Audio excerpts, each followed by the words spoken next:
दोस्तों, मैं दीपक सर आप सबका स्वागत करता हूं अपने यूट्यूब चैनल दीपक क्लासेस में। दोस्तों, गैमा फंक्शन का सेकेंड लेक्चर चल रहा है। फर्स्ट लेक्चर में हमने बेसिक डेफिनेशन जनरल फॉर्मूला देखा था और गैमा फंक्शन का वैल्यू कैसे निकालना है वो देखा था। शॉर्ट में रिपीट करता हूं, गैमा फंक्शन का वैल्यू कैसे निकालना है दोस्तों। Gamma n+1 equal to n factorial, अगर इंटीजर होगा, ये n इंटीजर होगा तो n फैक्टोरियल आएगा, और ये n अगर फ्रैक्शन में होगा तो n गैमा n आएगा। व्हाट इज जनरल फॉर्मूला और डेफिनेशन। जनरल फॉर्मूला पढ़ाया था मैंने इंटीग्रेशन के अंदर, एक टर्म एक्सपोनेंशियल फंक्शन, एक टर्म अलजेब्रिक फंक्शन। दो फंक्शन अगर एक्सपोनेंशियल और अलजेब्रिक इंटीग्रेशन के अंदर आए तो गैमा फंक्शन का जनरल फॉर्मूला डेफिनेशन यूज होता है। एक्सपोनेंशियल का पावर -kx, x का पावर n-1, आंसर होता है गैमा n अपॉन k⁻n। दोस्तों, ये जनरल फॉर्मूला और डेफिनेशन कब यूज होता है। एक्सपोनेंशियल के रेस टू में वेरिएबल का पावर 1 होना चाहिए। ध्यान से सुनना, एक्सपोनेंशियल के रेस टू में वेरिएबल का पावर 1 होना चाहिए, तो ही आप लोग इस जनरल फॉर्मूला का यूज कर सकते हो। अभी दोस्तों पेपर में इसका क्वेश्चन आने वाला है, 100% आने वाला है। एमसीक्यू में भी आएगा या फिर थ्योरी में आएगा। तो दोस्तों चेक करना, एक्सपोनेंशियल के रेस टू में वेरिएबल का पावर 1 है क्या, वो 1 नहीं रहेगा। उस टाइम पे क्या करना है, माइनस के आगे जो कुछ भी लिखा है उसको टी मानना है। मतलब यहाँ पे -kx है तो माइनस के आगे kx था तो kx को टी मानेंगे। माइनस के आगे जो कुछ भी लिखा है उसको टी मानना है, उसके ऊपर से x और dx निकालना है। आप खाली इतना याद रखो, कंसेप्ट क्या है। कंसेप्ट ये बोलता है एक्सपोनेंशियल के रेस टू में जो वेरिएबल होगा उसका पावर 1 चाहिए, लेकिन पेपर में वो 1/2 आएगा, 1/3 आएगा, 2 आएगा, 3 आएगा। मतलब इस 1 की जगह पे 2, 3, 1/2, 1/3, 1/4 ऐसा कुछ भी आएगा। तो क्या करेंगे आप लोग, माइनस के आगे जो कुछ भी लिखा है उसको टी मानेंगे, उसके ऊपर से x और dx का वैल्यू निकालेंगे, ठीक है, और बाद में प्रॉब्लम सॉल्व करेंगे। जैसे कि ये प्रॉब्लम में आपको सॉल्व करके दिखाओ तो ध्यान देना, अच्छे से ध्यान देना। Integral i equal to limit 0 to infinity exponential का पावर -√x। दोस्तों √x मतलब x⁻1/2 होता है, इनटू में कौन है √x dx। दोस्तों क्या आप बताएंगे यहाँ पे जनरल फॉर्मूला यूज होगा, क्या आप बताएंगे जनरल फॉर्मूला यूज होगा। मैंने क्या बताया था, एक्सपोनेंशियल के पावर में जो वेरिएबल होता है उसका पावर 1 चाहिए। यहाँ पे क्या x का पावर 1 है, रूट है मतलब रेस टू 1/2 है। मतलब अभी ये जनरल फॉर्मूला अभी इस टाइम पे यूज नहीं होगा। आपको क्या करना पड़ेगा, क्या पढ़ा है मैंने, माइनस के आगे जो कुछ भी लिखा है उसको टी मानना है। So what is the substitution, put √x equal to T. Minus के आगे जो कुछ भी लिखा है उसको टी मानना है, उसके ऊपर से x और dx का वैल्यू निकालना है। आप में से कौन बताएगा, इसके ऊपर से x का वैल्यू निकालने के लिए क्या करना पड़ेगा, स्क्वेयरिंग ऑन बोथ साइड। अगर इसका स्क्वायर किया तो x आ जाएगा बराबर, तो t का स्क्वायर कितना हो जाएगा दोस्तों, t स्क्वायर होगा। इसका डेरिवेटिव x का डेरिवेटिव dx होगा, t स्क्वायर का डेरिवेटिव 2t dt होगा। तो ये समझ में आ रहा है क्या, देखो माइनस के आगे जो कुछ भी लिखा है उसको t मानो, उसके ऊपर से x और dx का वैल्यू निकालो। अभी integral i equal to limit will be same 0 to infinity, तो e⁻√x की जगह पे मैं t लिखूंगा, √x की जगह पे t लिखूंगा तो यहाँ पे माइनस क्या आएगा, √x को t मानते हैं तो इस √x की जगह पे t आएगा, और dx की जगह पे कौन आएगा दोस्तों, 2t dt। I will repeat, मैंने क्या किया, इस √x की जगह पे t लिखा बराबर है, इस √x की जगह पे t लिखा, और dx की जगह पे क्या लिख दिया, 2t dt बराबर है। अब ये कांस्टेंट को हम लोग कहाँ पे निकाल सकते हैं, बाहर निकाल सकते हैं। ये तो 2 बाहर चला जाएगा, अगर 2 बाहर जाता है तो अंदर क्या क्या बचेगा, कौन बताएगा, e⁻t बचेगा। इनटू में क्या आएगा दोस्तों, t इंटू टी क्या होता है दोस्तों, t स्क्वायर होता है। अभी अगर आपने देखा तो एक्सपोनेंशियल के रेस टू में जो वेरिएबल है उसका पावर 1 है, एक्सपोनेंशियल के रेस टू में जो वेरिएबल है उसका पावर 1 है, मतलब हम लोग जनरल फॉर्मूला का यूज कर सकते हैं। What is general formula, 0 to infinity e⁻kx into x⁻n-1 dx equal to gamma n upon k⁻n। जो फॉर्मूला था वही फॉर्मूला लिखा है, x की जगह पे t लिखा है। अभी हमको t के लिए यूज करना है, तो कौन बताएगा, ये टर्म इस टर्म के साथ कंपेयर किया तो k का वैल्यू 1 मिलेगा, क्योंकि -t कैंसिल हो जाएगा, k 1 आ जाएगा।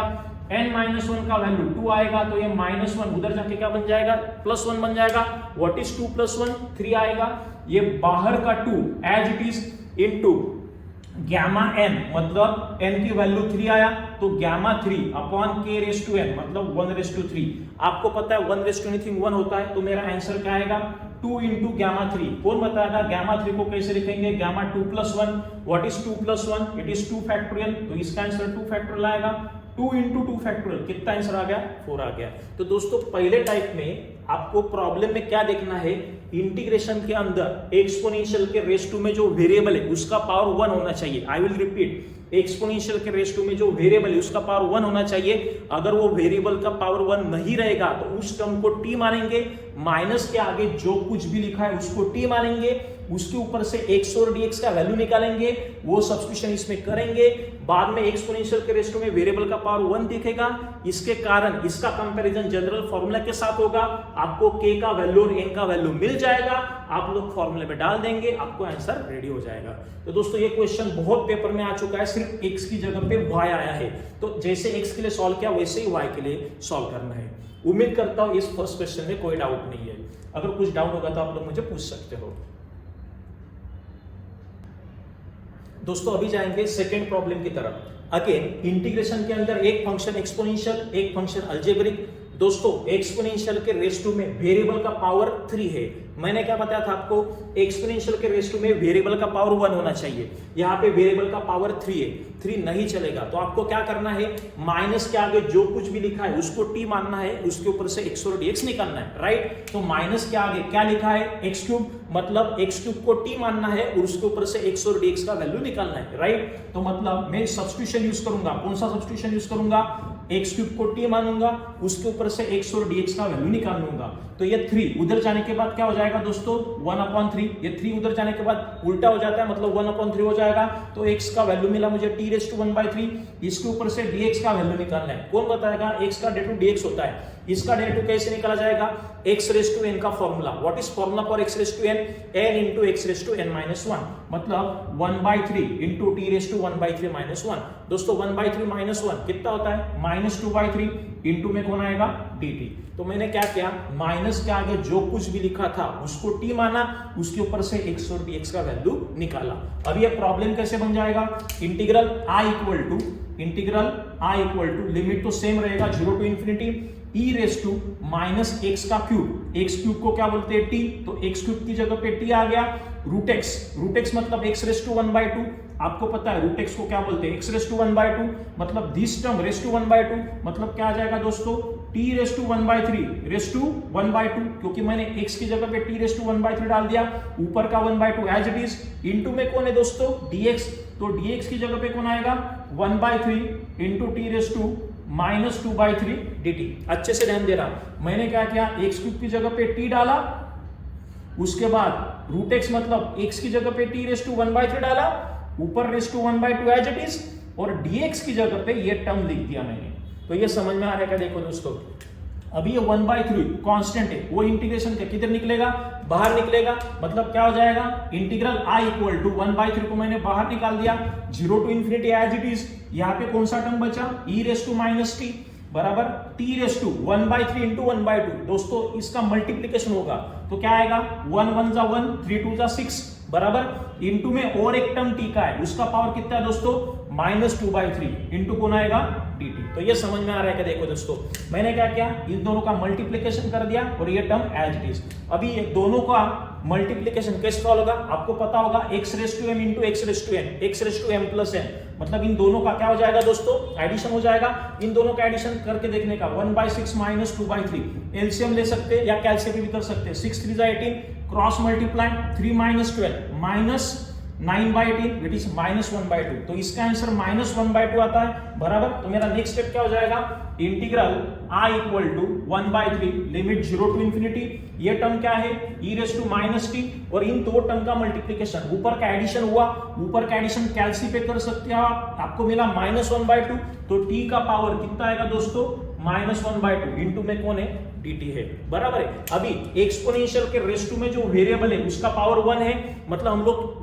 गामा फंक्शन का जनरल फॉर्मूला यूज कर सकते हैं। What is general formula, e⁻kx x⁻n-1 dx equal to gamma n upon k⁻n। अभी इसका कंपैरिजन इसके साथ होगा, मतलब k का वैल्यू 1 आएगा, n-1 का वैल्यू -1/2 आएगा, ये -1 उधर जाके +1 बनेगा, -1/2 +1 कितना हो जाएगा +1/2। आप कैलसी पे सॉल्व कर सकते हो, -1/2 +1 होता है, तो आंसर क्या आएगा हमारा, ये 1/3 एज इट इज आएगा। गामा n अपॉन k⁻n मतलब गामा 1/2 अपॉन k⁻n मतलब 1/2। आपको पता होगा अगर मैंने इसमें वैल्यू डाल दिया गामा n अपॉन k⁻n तो इस प्रकार आएगा 1/3 क्या होता है दोस्तों, 1 होता है। और मैंने आपको गामा हाफ पढ़ाया, गामा हाफ √π होता है दोस्तों, कितना होता है √π, पिछले लेक्चर में हमने देखा था। तो गामा हाफ की जगह पे √π लिखेंगे, अपॉन में कितना आएगा 3 आएगा। तो उम्मीद करता हूं आपको समझ में आया कैसे सॉल्व किया। एक्सपोनेंशियल के रेशियो में वेरिएबल का पावर 1 नहीं था, इसलिए उस टर्म को t माना, उसके ऊपर से x और dx का वैल्यू निकाला, वो वैल्यू यहाँ पे सब्स्टिट्यूट किया, कांस्टेंट को बाहर निकाला, इन दोनों का मल्टीप्लिकेशन किया, इन दोनों के मल्टीप्लिकेशन में ऊपर का एडिशन होता है, कैलसी पे किया, मुझे -1/2 मिल गया। एक्सपोनेंशियल के रेशियो में वेरिएबल का पावर 1 है, मतलब जनरल फॉर्मूला यूज होगा, k का वैल्यू 1 दिख रहा है, n - 1 -1/2 दिख रहा है, तो -1 उधर जाके +1 मिला, k और n का वैल्यू डाल दिया, हमको आंसर रेडी हो गया। तो इसमें कुछ डाउट है क्या, देखो दोस्तों, अगर कुछ भी डाउट हुआ तो वीडियो को वापस से एक बार देखो, आपको समझ में आ जाएगा। उम्मीद करता हूं यहां तक कोई डाउट नहीं है। दोस्तों अभी जाएंगे प्रॉब्लम नंबर 3 की तरफ। पहले 2 क्वेश्चन हो गए, अभी तीसरा क्वेश्चन। एक्सपोनेंशियल के रेशियो में वेरिएबल का पावर 1 नहीं है, वेरिएबल पावर 2 है। मैंने क्या बताया था, एक्सपोनेंशियल के रेशियो में वेरिएबल का पावर 1 होना चाहिए, तो ही आप लोग जनरल फॉर्मूला यूज कर सकते हो। अगर वेरिएबल का पावर 1 नहीं रहेगा तो क्या करना है, माइनस के आगे जो कुछ भी लिखा है, माइनस के आगे जो कुछ भी लिखा है उसको t मानना है, उसके ऊपर से x और dx निकालना है। तो दोस्तों मैं क्या करूंगा, माइनस के आगे जो कुछ भी लिखा है उसको t मानूंगा, मतलब x² × x² वो मैं t मानूंगा, उसके ऊपर से x और dx का वैल्यू निकालूंगा।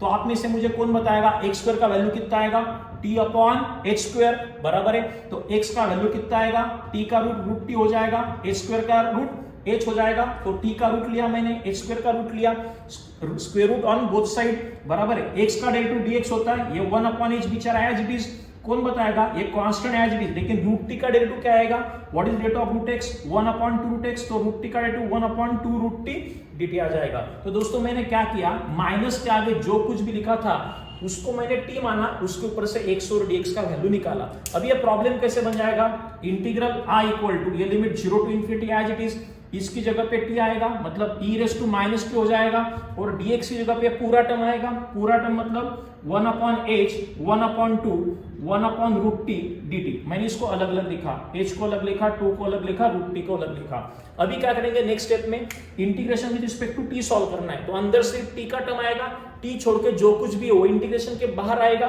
तो कौन आएगा बाहर, ये 1/h और 1/2 किधर आ जाएगा, बाहर आ जाएगा। तो मेरा नेक्स्ट स्टेप क्या हो जाएगा, इंटीग्रल i = 1/2h को अगर मैंने बाहर निकाल दिया तो अंदर क्या बचेगा, e⁻t बचेगा, और √t को 1/2 बोलते, वो 1/2 ऊपर जाने के बाद -1/2 हो जाएगा, मतलब t⁻1/2 इंटू क्या आ जाएगा, dt आ जाएगा बराबर है। तो 1/2h बाहर निकल गया, इसको मैंने ऊपर शिफ्ट कर दिया, +1/2 का -1/2 हो गया। दोस्तों अभी एक्सपोनेंशियल के रेशियो में जो वेरिएबल है उसका पावर 1 है, मतलब हम लोग जनरल फॉर्मूला का यूज कर सकते हैं। जनरल फॉर्मूला क्या होता है, कौन बताएगा, e⁻kx x⁻n - 1 dx = gamma n upon k⁻n। वो फॉर्मूला x के लिए था, मैंने यहाँ पे t के लिए लिखा।